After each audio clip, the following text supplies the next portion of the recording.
The challenge we have though, right, in society is that I fully agree with you, but for most people, we will never get the apology we deserve because, again, we live in an unhealed environment where people are not coming out of the woodwork and saying, I'm so sorry for what happened.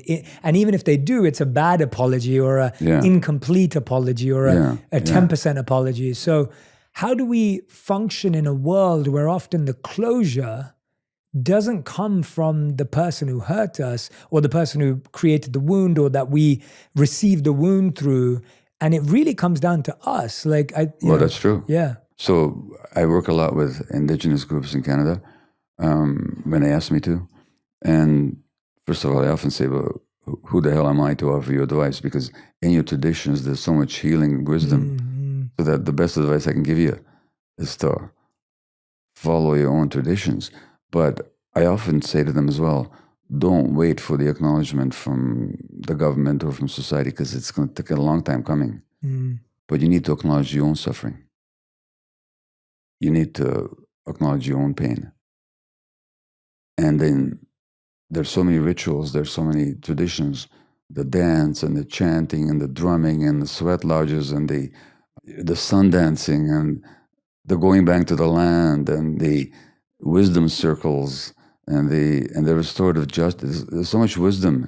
So what I'm saying to people is acknowledge your own suffering, but to look to the wisdom within to promote the healing. And it's there. That wisdom to heal is inside cultures, inside peoples, and inside individuals as well. So we both have to acknowledge the suffering and not get stuck on it. Yeah. But then to look for the healing capacity within. Yeah. And you certainly can't wait for the world to...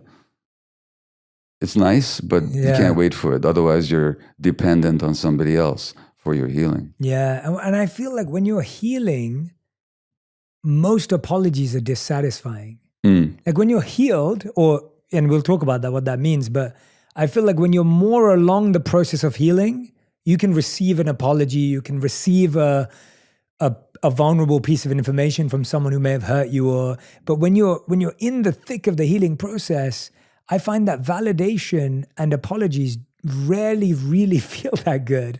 Like, and I'm saying that for myself. I know that when I've been in the thick of like working really hard in my life or trying to make something happen and someone says, yeah, you're doing great, it doesn't feel like anything because you almost feel you don't feel fully understood. I got that. It doesn't make sense. Yeah. And even on the healing side. They're not quite seeing you. Yeah.